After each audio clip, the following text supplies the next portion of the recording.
Добро вечер. Во ова издание на 360 степени за случајот што предизвика земјотрес во судскиот систем, а тоа е неодамнешната пресуда на Управниот суд со која беше поништен изборот на Елизабета Дуковска за судија на Уставниот суд. Дуковска беше избрана од собранието во април 2023 година, а пресудата на Управен дојде повеќе од 2 години подоцна. Управниот суд својата одлука ја темели на констатацијата дека постапката пред Судскиот совет за утврдување предлог за избор на судија на Уставниот суд во февруари 2023 година е спроведена неправилно и незаконито. Во стручната јавност нема дилеми дека станува збор за правен преседан, но за едни во позитивна, а за други во негативна смисла. Инаку името на Елизабета Дуковска периодов се слушаше во јавниот простор како судија и известител за иницијативите за оценување на уставноста на Законот за јазици. Што мисли за целиот случај најзасегнатата, ќе слушнеме лично од неа во првиот нејзин јавен настап по пресудата на Управниот суд. Госпоѓо Дуковска, благодарам што ја прифативте поканата да бидете дел од 360 степени. Благодарам исто така на вашата покана, да можам да се изјаснам и јас пред јавноста после толку напади и толку коментари, да можам и јас мојата вистина да ја кажам пред јавноста.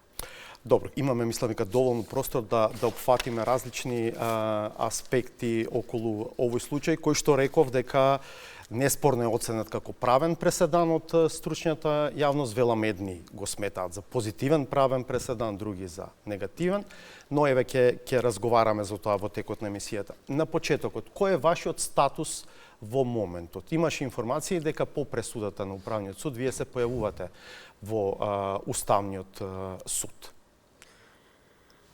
Па од 5.6.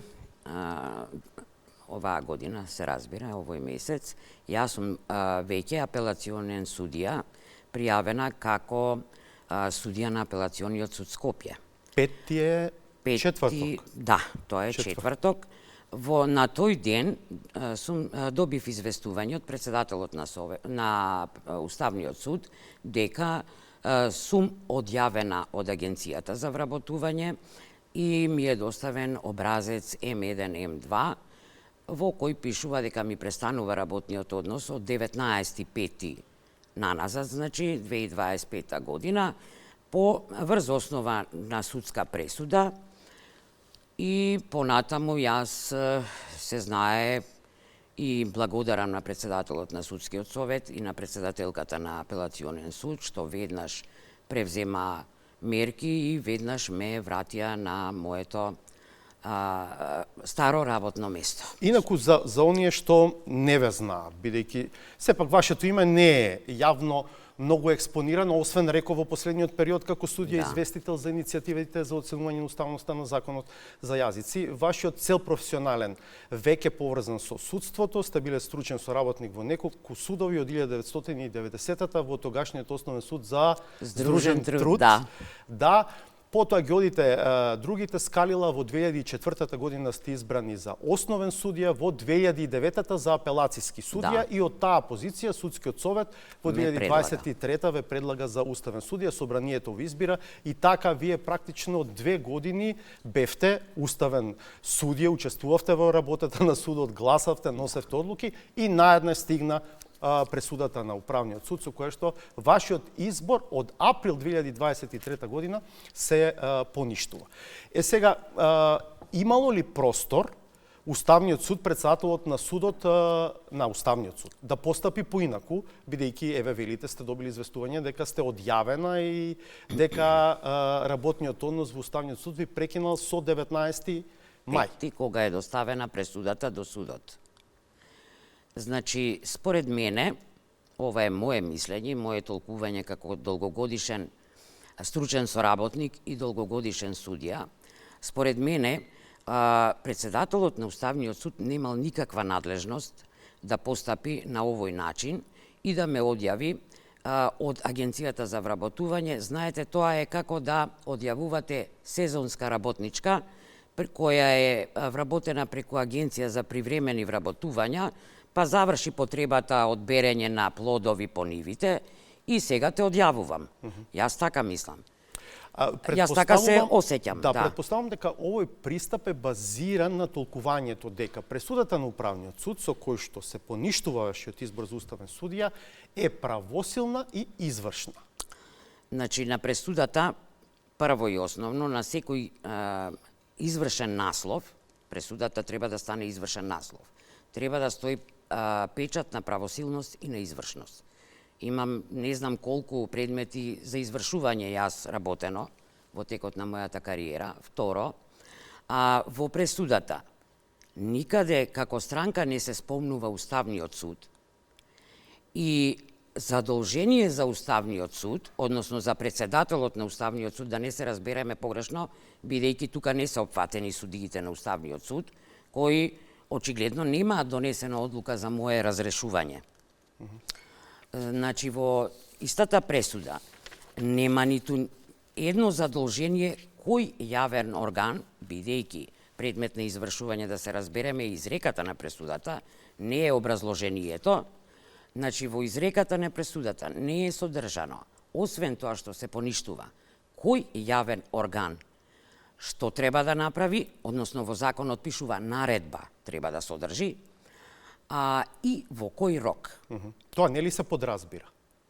Ама ќе ве молам, значи, еве, ако треба вие да платите долг на некого, и сега, јас барам од вас долг, и вика, се усвојува тужбеното барање на судија, на Елизабета Дуковска, не е судија.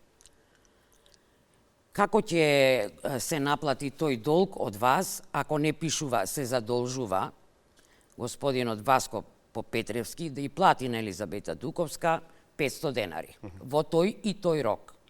Значи, вашето толкување е дека председателот на Уставниот суд ги пречекорил своите надлежности? Да, и со тоа овде не се работи за мојот случај. Значи, се работи за основните принципи на Уставот. Значи, владење на правото. Не се работи во конкретниот случај и не излегов на оваа емисија за да кажам дека јас, сум греота, ме одјавиле. Јас не сум греота. Не сте, вие сте апелацијски судија. Практично си се вративте на старото работно место. Да, и да не сум апелацијски судија. Јас имам фамилија која што ме сака, која што ја сакам, и тоа ми е мене доволно. Сакам да кажам дека овдека се работи за рушење на целиот правен систем во државата. Со вакви постапувања, значи, не знам од каде произлегуваат овие постапувања, и значи и на основните принципи врз основа на кои се гради оваа држава. Главниот принцип во Уставот е владење на правото. Овде, во овој случај, според мене, може некој ќе ме демантира, владењето на правото е донесено до најнизок степен. Ајде, еве, зашто станува збор малку подетално, да влеземе еве во анализа на случајот. Управниот суд, отколку два пати ја отфрла тужбата на Антоанета Димовска, а Висшиот управен суд им го враќа предметот на повторно одлучување, конечно во мај годинава носи пресуда со која што го поништува вашиот избор за уставен судија, пред се затоа што смета дека постапката за утврдување на предлог за избор на уставен судија била неправилно и незаконито спроведена пред судскиот совет. Станува збор за постапка што ја води судскиот совет во насока на тоа да предложи кандидат за собранието да го избере и тој кандидат да стане член потоа, односно судија на Уставниот суд. На што најмногу забележува Управниот суд, тоа е фактот дека во текот на таа седница во февруари 2023 година од страна на членовите на судскиот совет се спомнати 3 имиња како потенцијални кандидати. Меѓу другите сте вие и потоа тужителката Антоанета Димовска, исто така судика. Мислам дека во Основниот суд Скопје 2. Сега, што се случува на таа седница? Членовите на судскиот совет решаваат да гласаат според тоа како биле предложени кандидатите. И прво гласаат за вас. Од 13 члена на Судскиот совет, вие добивате 11 гласа за да бидете утврдени како кандидат за уставен судија. И тука Судскиот совет ја прекинува постапката затоа што смета дека е донесена одлука. Сега управниот суд смета дека неправилно и незаконито е тоа што Судскиот совет не продолжил да гласа и за другите двајца кандидати, па потоа предпоставувам да ги споредува гласовите или не е баш до крај јасно од пресудата на управниот суд. Дали е логично дека Судскиот совет требало, веќе кога се истакнати тројца кандидати, да се произнесе за сите тројца со оглед на тоа што специјални посебни правила за тоа како се постапува во тој случај Судскиот совет нема. Морав ова подолго објаснување да го дадам за да биде појасно за публиката. Следно. Пресудата на управниот суд прво нема причини и не е одлучено по однос и не го спори мојот интегритет, кредибилитет, ниту пак мојата стручност, ниту пак бројот на гласовите со кои сум избрана јас, односно утврдена како предлог за уставен судија пред собранието. Самата пресуда, очигледно сте ја читале, и многу други ја читале, самата пресуда, прво и основно, не содржи никакво образложение по однос на примена на, значи по однос на фактичка состојба. Не содржи анализа на докази. Само вика, овој суд ги имаше предвид одговорот на собранието и одговорот на Елизабета Дуковска и најде. И потоа вели, согласно тој член, согласно тој член, согласно тој член, и понатаму продолжува како требал да постапи Судскиот совет при предлагањето и утврдувањето на кандидат за уставен судија. Значи, тоа не е наратив на судска одлука. Тоа е, не знам како да ви кажам, статија за обука на млади правници кои сакаат понатаму да бидат можеби членови на Судски совет. Сега по однос на вашето прашање, конкретно сакам да одговорам. Значи, во пресудата се мешаат одредби од деловникот на Судскиот совет кои што се однесуваат за избор, внимавајте, на судии во редовен суд од повисок степен и членови кои што се однесуваат за предлагање, не избор, на кандидат за судија на уставен суд. Па едно време се вика, немало правила по кои треба да се постапува. Понатаму вика, не се рангирани кандидатите. Понатаму вика, мериокритетот е главниот главниот услов за предлагање на кандидат за уставен судија, поготово, и тоа вика, се нагласува дека придонесот за научната мисла е главниот приоритет при утврдување на кандидатот.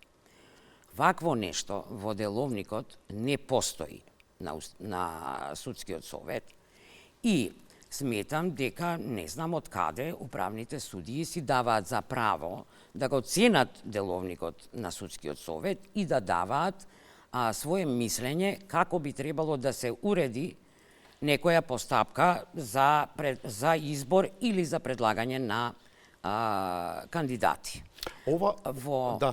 Повелете. Во конкретниот случај, значи, на таа седница на која што јас сум предложена, се приговарало дека претходно не се дадени досиеа, односно податоци за кандидатите, кои што се предлагаат и членовите на Судскиот совет не може да се запознаат.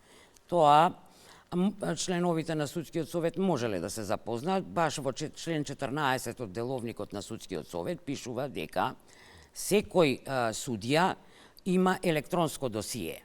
Сите членови на Судскиот совет, ги гледаме по медиумите, имаат пред себе лаптоп, така, и може со кликање на моето име да го отворат досието и да погледнат што пишува за мене, која сум, како сум оценета во досегашната работа, тоа е значи од изборот, првиот кој што ми бил, јас така го разбирам, па до сега. Да ве прашам, јас тоа не го проверував. Како било при претходни, имало ли претходно слични ситуации? Немало. Или секогаш имало по еден кандидат само? По еден, да. Аха. По еден. Значи ова е прв пат е оваа случка, седница на да. која што биле споменати повеќе тројца. предлози, да. Сега, значи, сите предлагачи во случајов ги изнеле своите предлози, ги образложиле и потоа, доколку некој од членовите на Судскиот совет имал потреба, можел да побара пауза за да се запознае со досијата. Овдека не се работи за, да се разбереме, овде не се работи за оглас, за избор на судија, во кој што се доставува пријава и се кажува јас сум Елизавета Дуковска, работев тоа, сакам да ме изберете во Врховниот суд или во Апелациониот суд. Овде се работи за директно предлагање на седницата која што е закажана за предлагање на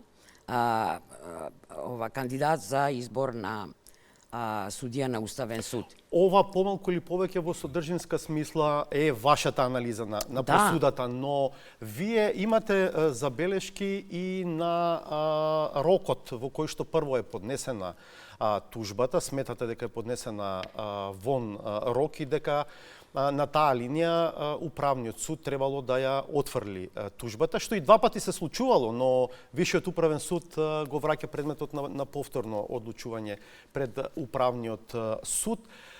Заради публиката, значи хронологијата на настани е следната. Во февруари вие сте утврдена за кандидат, февруари 2023 година, во април собранието ве избира и вие практично станувате уставен судија.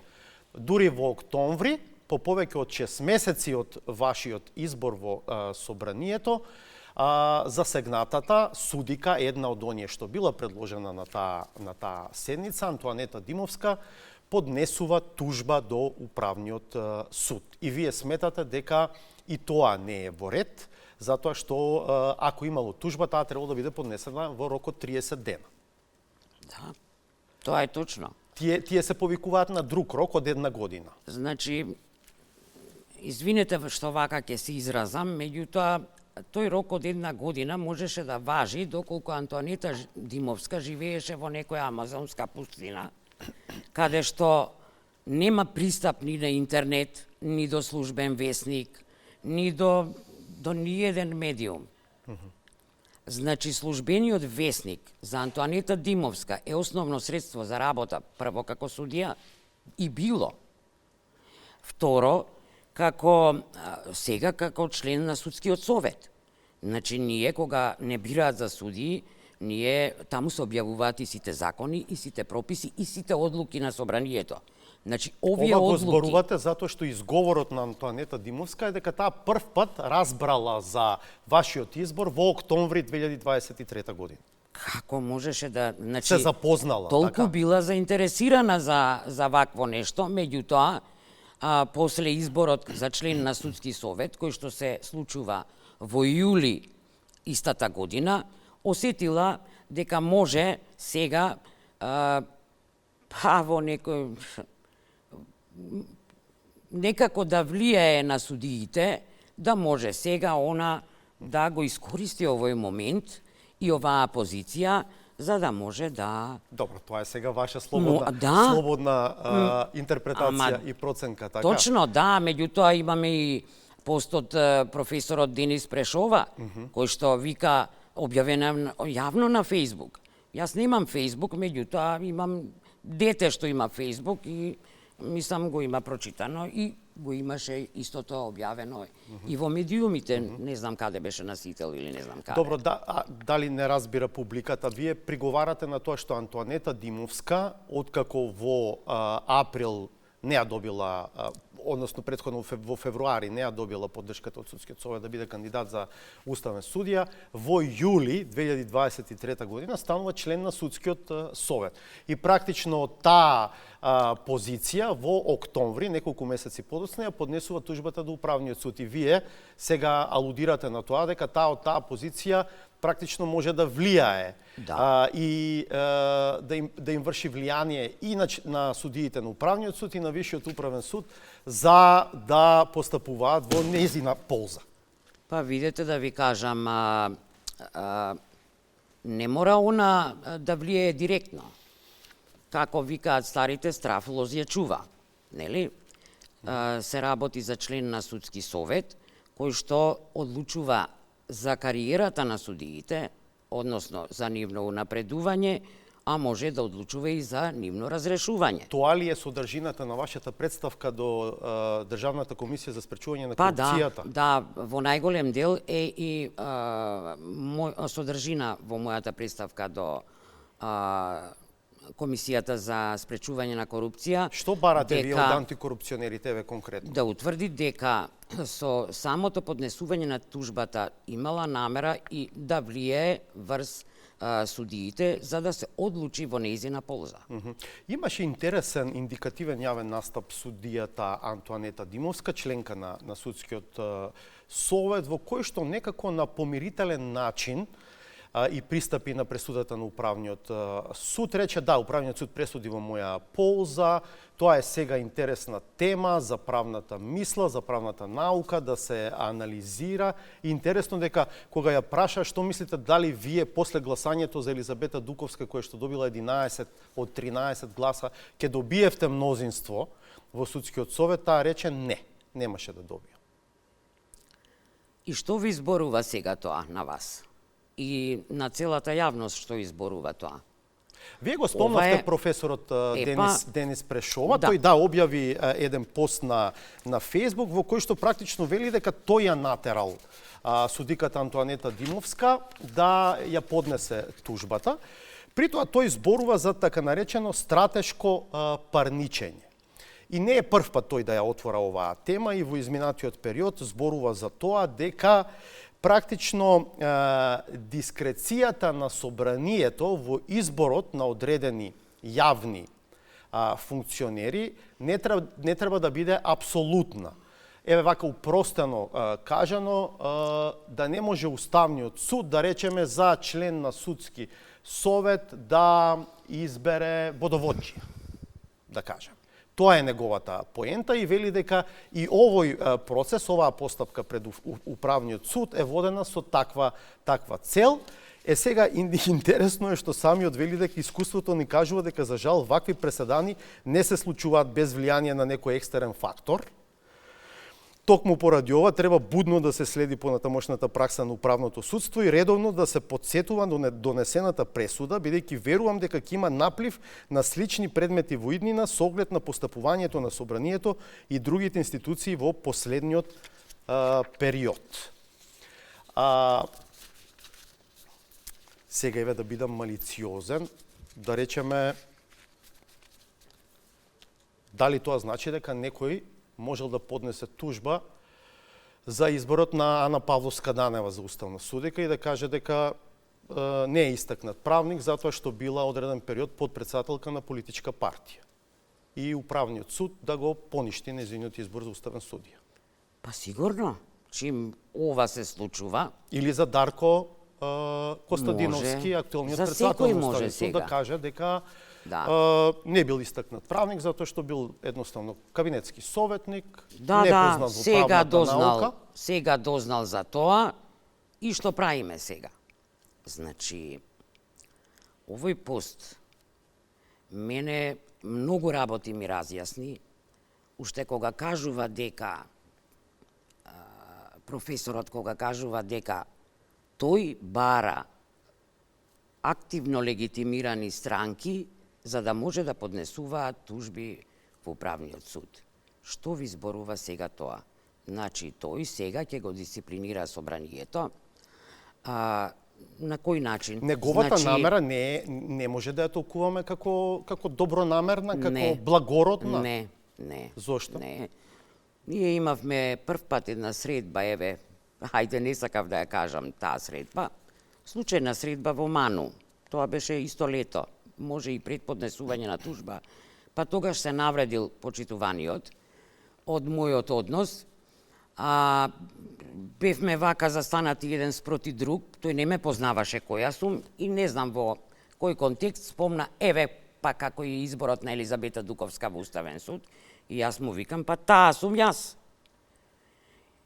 Дали не му се обратив со почитуван професоре, дали е така навикнат од студентите и така натаму, не знам. А вие препознавате сега и лична мотивација кај Па прешување? очигледно е, бидејќи во други средби така има има Но неубаво однесување. Фактот дека тој на оваа тема за Да. така наречено стратешко парничење зборува подолго време, особено во случаите на избор на членови на судскиот совет. И исто така јавно се произнесуваше околу некои тужби кои што беа поднесувани во такви ситуации, но во кои што управниот суд ги отфрлаше Се разбира. Не, сакам да кажам околу тоа дали има личен интерес или сепак е Не знам каков интерес има. малку поширок јавен интерес во прашање.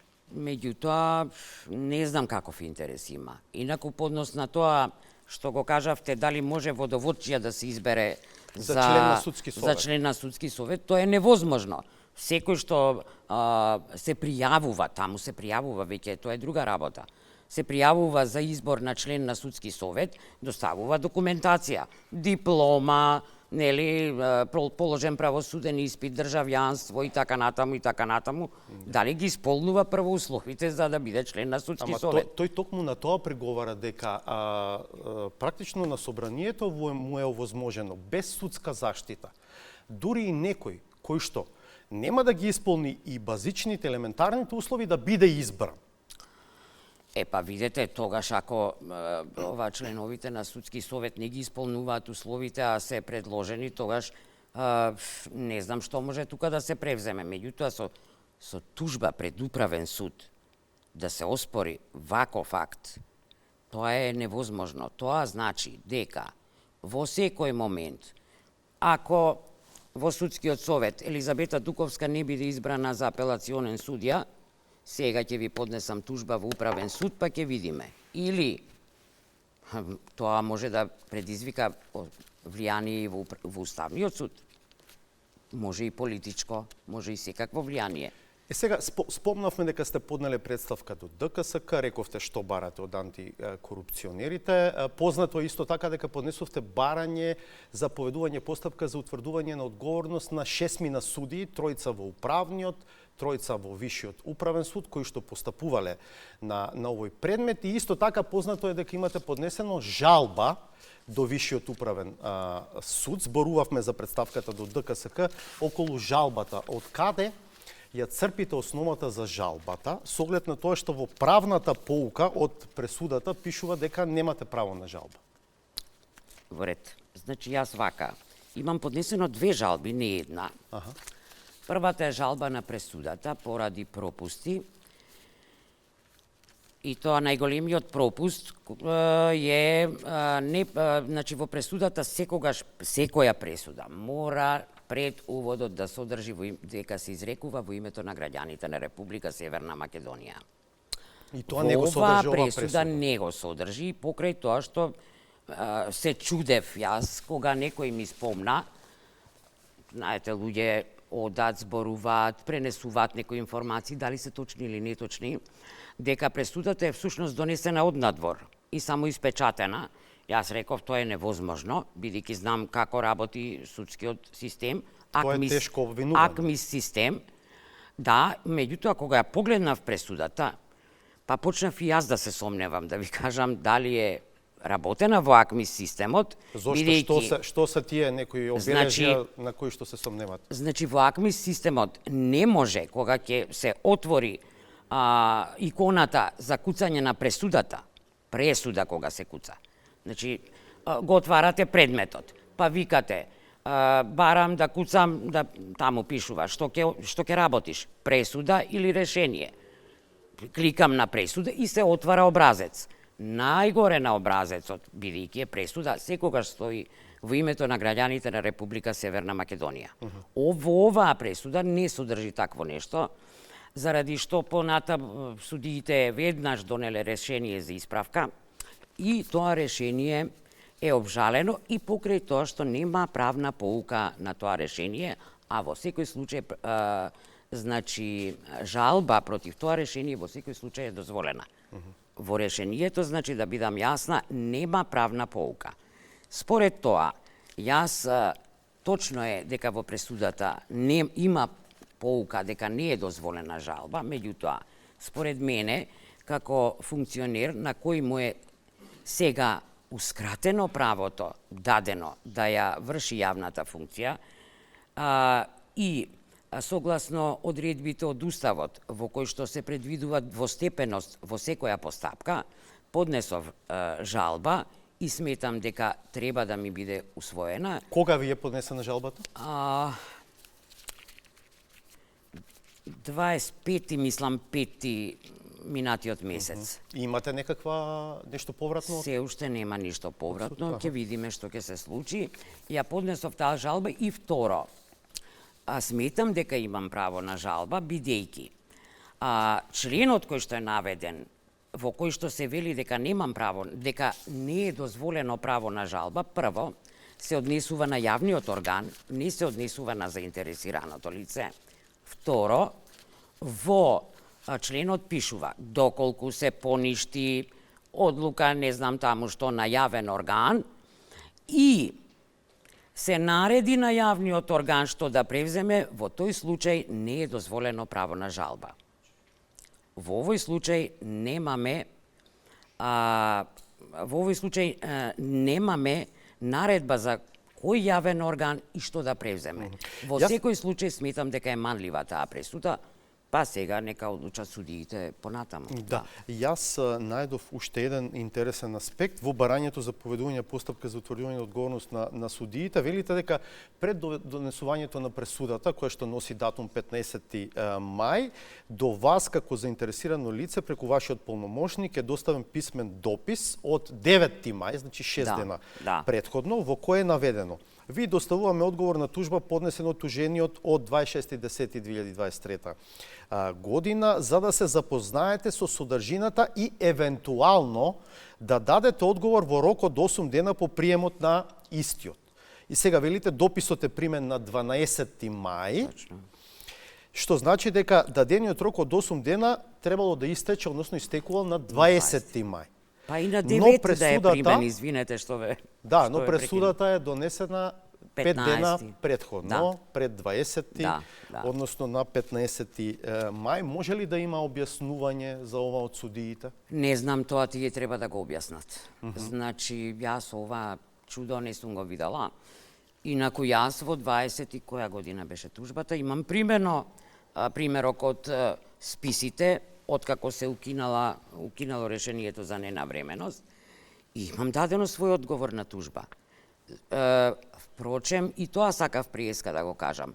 Мојот одговор на тужба и наводите и доказите кои што се доставени со одговорот на тужба, а и одговорот на тужба од собранието, не се воопшто вметнати, ниту се коментирани дали се основани, неосновани од страна на Управниот суд во пресудата, него содржи, реков, еден наратив кој што го учи судскиот совет дали треба да донесе правилник или да го дополни деловникот, што не е негова работа.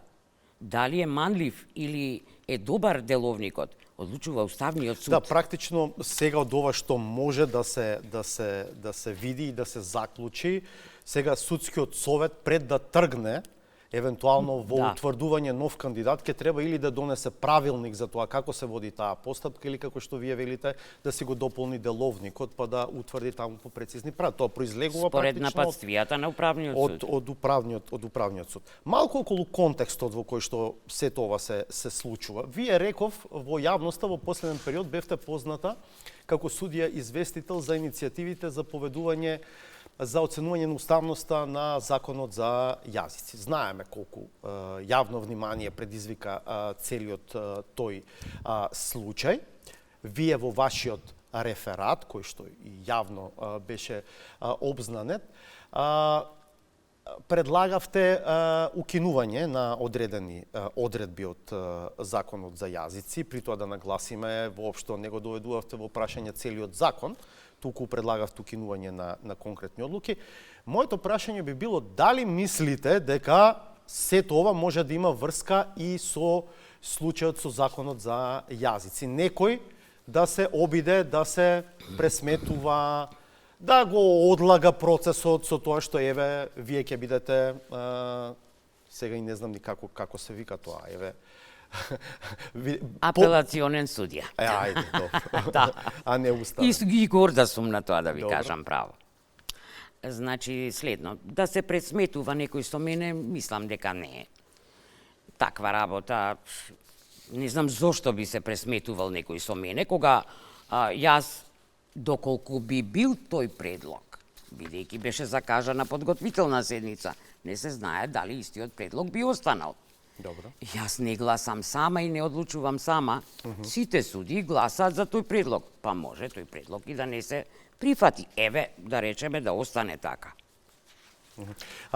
Второ, да. мислам дека може би тајмингот на донесување на пресудата е искористен или е направен За во да личи. врска, да личи сега ќе одложиме подготвителната седница, која што и немаше потреба да се одложи. Зошто? Затоа што на оваа седница подготвителна само се слушаат мислењата на експертите кои што се повикани и не се одлучува, како што викаат, дека мора да се одлучува со 9 судии. Тоа е заклучок на судот заради горливоста на прашањето дека сите 9 судии, полн состав треба да има на Уставниот суд, а не дека не може да се одлучува и со помалку судии во Уставниот суд. Меѓутоа, во случајов, еве и претходната седница на која што јас дадов предлог да се одржи подготвителна седница, не се одржа со 9 судии, дали ме разбирате? И во случај, еве и мене ме разрешиле, немаше ни потреба од одлагање на подготвителната Еве седница. уште некои околности што некој може да ги толкува во прилог на тезата за тоа дека некој можеби со ваш политички се пресметува, а поврзано со законот за јазици. Да речеме, внатре во судот и самата рековте има тројца суди кои што најавуваа бојкот на подготвителната, па и на седницата на која што ќе се носи одлука за законот за јазици. Потоа, политички најгласни реално беа од политичката партија ДУИ. Меѓу тројцата судии во Вишиот управен суд што постапувале по предметот се Емрие Зуберија Лити, Ирина Исени, а председател на управниот суд кој што ја донесе пресудата, ајде добро, тоа е состав од тројца други судии, е Бурим Сејдини. Значи, јас политика никогаш не сум водела, нити сум била политичар, нити ме интересира право да ви кажам. Не верувам дека некој се пресметува со мене политички и нема зошто. За поднос на колегите од Уставниот суд, сакам да ги поздравам и да ви кажам дека тие првиот ден кога се донесе пресудата, рекоа дека ме поддржуваат. Впрочем, и судијата Осман Кадрију се појави на прес и рече дека ова е преседан и така натаму, и дека ме поддржуваат и дека ме охрабруваат да не се откажувам од борбата за мојот статус кој што ми се одзема насилно. Тројцата од нив, значи нема ни еден од нив кој што тие што го бојкотирале, што ја бојкотирале првата седница, тоа нема никакво значење со мене. Значи нема никаква врска со мене. Ние имаме многу убав однос на почитување, па и некогаш на дружење, нели, на работа колегите и пијат кафе заедно. Меѓутоа, некаков притисок од нив или некаква закана или нешто, бојкотирање на мене како личност, не сум приметила и сакам... имавте лично некакви закани, дојави поврзани со законот за јазици? Па да ви кажам право, имав еден така пријателски совет испратен. Мене ми пренесоа дека се работи за моја колешка од Уставниот суд. Сега колешки имам јас и од советници, имам и од судии. Сега не знам дали е судија или не. дека ми праќа пријателски совет, додека трчам по ова, значи по да ја задржам функцијата во Уставниот суд, да не ја изгубам другата функција. Јас, значи, и со однесувањето на некој од судиите, вклучувајќи го и председателот, осетив дека се очекува од мене да дадам оставка, меѓутоа јас, која што со ниту една одлука не бил значи земен во негативна смисла, ниту пак мојот интегритет, мојата стручност, бројот на гласовите кои што се дадени во судскиот совет за мене не се ставени во прашање и сум избрана на правилен и законит начин, не давам оставка се додека Уставниот суд, кој што е надлежен за моје разрешување, не донесе таква одлука. Меѓутоа, основ за моје разрешување во Уставот не постои врз основа на одлука на Управен суд. Основите се знаат. Да дадете оставка, Тоа да е- бидете осудена на повеќе од 6 месеци. И да, не дај Боже, забегам со паметот. Ете така, народски кажано. Одлука на Управен суд, која што ќе биде основ за моје разрешување, не постои. Факт е дека Уставниот суд излезе со едно прилично неутрално и сплакнато соопштение во кое што најсилната квалификација дека станува збор за правен преседан и толку. Или ете преведено, Уставниот суд не застана во ваша одбрана. Да. Вие баравте, разговаравте, сугериравте нешто внатре во комуникацијата со другите колеги? Значи, другите колеги, освен председателот и една колешка, не сакам да ја именувам, не е ни важно, другите колеги сите доаѓаа кај мене, значи, ние редовно се гледавме, разговаравме, со тоа што јас не можев да одам кај нив, па да им сметам, бидејќи мене првиот ден од како дојде одлуката од Управниот суд, председателот на судот ми ги одзема предметите и ме остави во кабинетот да седам така како слободен уметник, да речам. После неколку дена, ниту бев поканета ни на седница, ниту на работни состаноци. Значи, мојата функција се уште беше во тек. Значи, мојата функција престана, да се разбереме, со одјавувањето од страна на председателот во Агенцијата за вработување. Зашто вие сметате дека е несоодветно? Не да не е соодветно, него недопуштено. Недопуштено. Значи, сите колеги и доаѓаа кај мене и разговаравме. Не, значи, ние разговараме и види што ти направија. И тоа не е ни тема на разговор помеѓу колеги, него разни теми, не е важно. Меѓутоа ме посетуваа. Освен председателот, и јас веќе едно време реков, значи, чим не ме посетува, јас сега не сум ученик, па да одам кај директорот на школото, па да се јавам.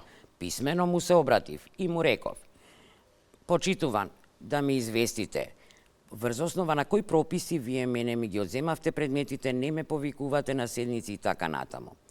Одговорот што го добив писмен исто така, беше врз основа на одлуката на Управниот суд. Во таа одлука не пишува дека јас престанувам да ја вршам функцијата уставен судија и дека треба да ми се одземат предметите. Потоа, повторно му се обратив и му реков дека барам, значи, да ми биде овозможено извршување на мојата функција, со цитат од книгата од Уставно право од почитуваниот професор Шкарич, каде што рецензенти се председателката на државата Гордана Селјановска-Давкова, професор доктор Стоимен Михајловски и професор доктор Осман Кадрију, каде што е напишано, баш тоа и му го потенцирам, дека момент само.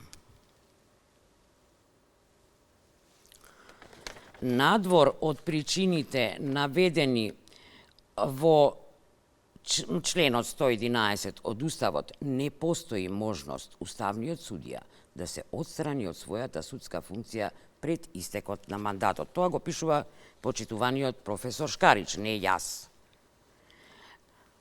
И потоа, откако го испратив ова писмо, добив одјава од Агенцијата за вработување, образецот М1 и М2. Да не испадне дека го пропуштивме следното. Вие на едно место, зборувајќи за повеќе за формалните, но и за содржинските аспекти на пресудата на управниот суд, рековте дека ви личи како да таа е донесена однадвор.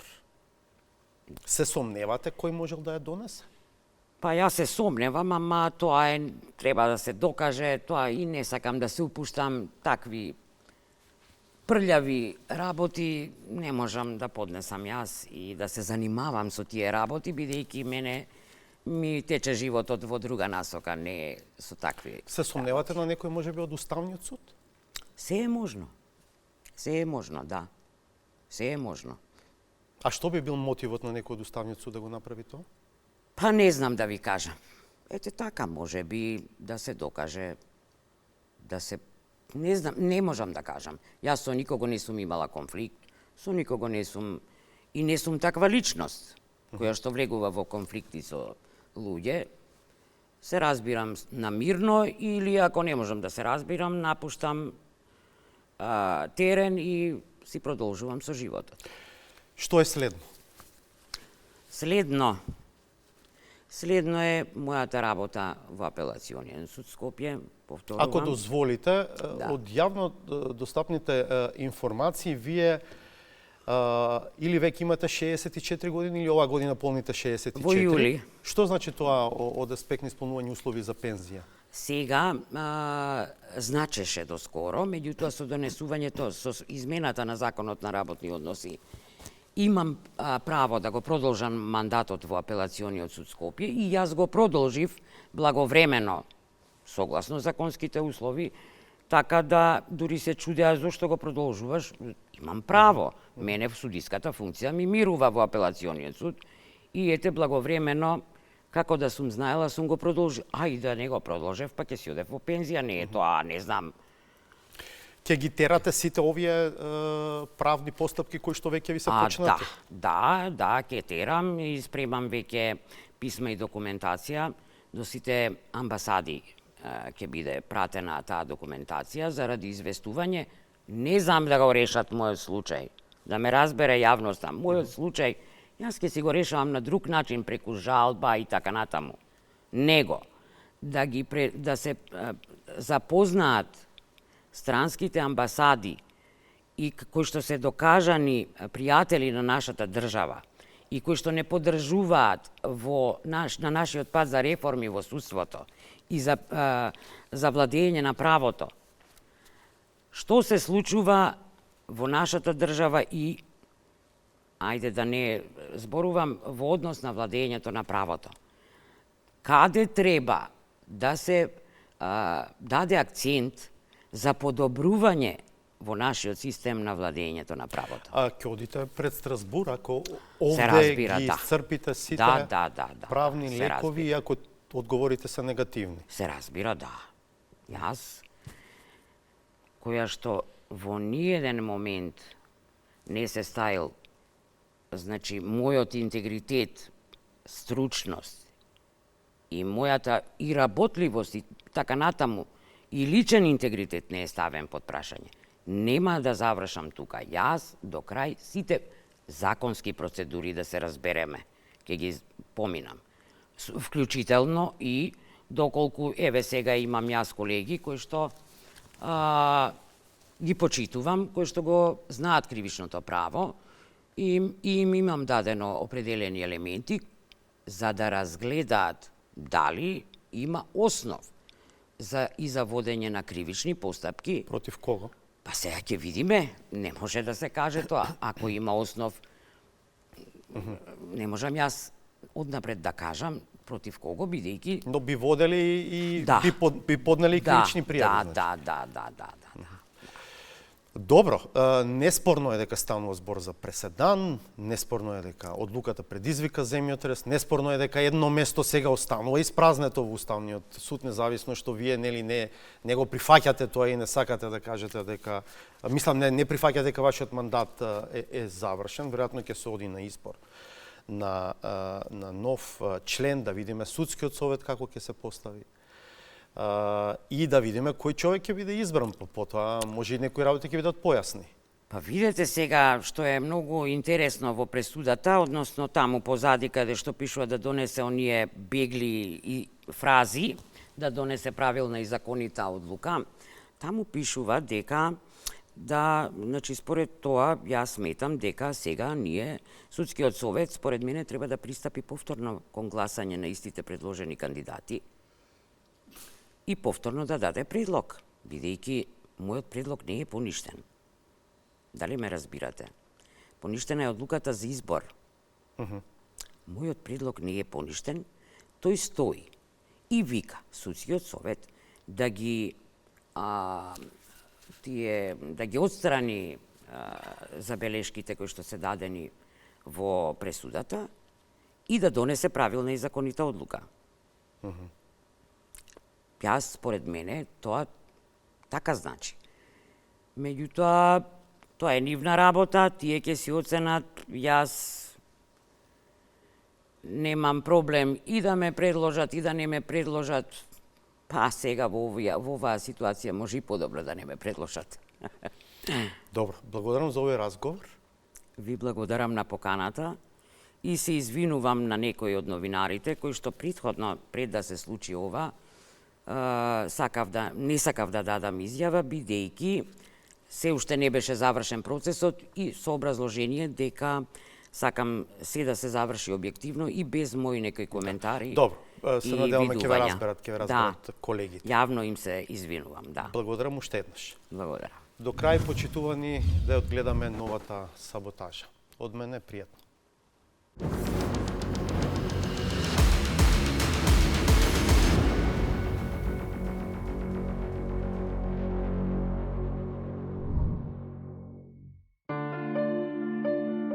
Знаејќи дека ги бива да прават телефонски муавети, македонскиот премиер упати јасна порака до политичките соперници да искористат таа позитивна карактеристика и да се стават на располагање на државата. Ги повикувам сите политички чинители во државата да се обединат и да почнат од денес да вртат на своите сестрински партии кои што имаат европратеници во Европскиот парламент. Знам дека опозицијската СДСМ е дел од едно такво семејство. Дадената обврска е делумно исполнета. Врските проработеле, ама само кај тие кои беа повикани. Факт е дека премиерот не ја спомена својата сестринска партија, па можеби не треба да изненадува ако тие не биле на висината на задачата. Ние добивме поддршка од партијата на европски социјалисти, меѓутоа факт е дека десничарските партии во кои што припаѓа ВМРО-ДПМН поднесуваат амандмани кои што ги спорат работите кои што се важни. Можеби затоа многумина се чудат како се креира триумфализам од одложувањето, ако токму најбројните во Европа не само што не застанале покрај своите од Македонија, туку не баре сватови, а не крвни сродници, се престроиле на другата страна. ВМРО-ДПМН се уште е во ЕПП и се на некој начин, иако се прогласува победа, прашање зошто ЕПП одлучи да повлече таа поддршка. Значи, не стоиме добро ни на партиско ниво таму. Оттаму, изгледа дури и јавноста е невообичаено збунета од епилогот. Изгледа дека или некој го нема баш добро објаснето или се работи за тотално неразбирање. Особено кога се тврди нешто што е тотално спротивставено со тврдењето. Времето не работи за нас, не работи за Македонија, времето работи за Бугарија. И затоа мислам дека е победа. Стрелките на часовникот изгледа не баш прецизно покажуваат кому истекува, кому му е истечено времето. Па и победникот може да биде прогласен врз база на стекнатиот впечаток или врз основа на наметнатиот. Ми се чини дека попуштаат темелите на таквиот тврд бугарски став. Попуштаат темелите. Тие донесоа инаку резолуција повеќе со која ги зацврстија тие темели. Па затоа велам, тоа е перцепција која тие сакаат да ја продадат и во Европа и во кај сопствената јавност. И на крајот, ако се работи само за посакувано восприемање, не за став од кој ќе се извлече некаков плюс, тогаш е нормално се да се сведе на фактичката состојба. Како и да го вртиме, тоа е суштината. Така што убаво е што кога работите се изведуваат на чистина. Колку и да се врти, очигледно е дека нема суштина, особено кога со или без намера работите никако да се изведат на чистина.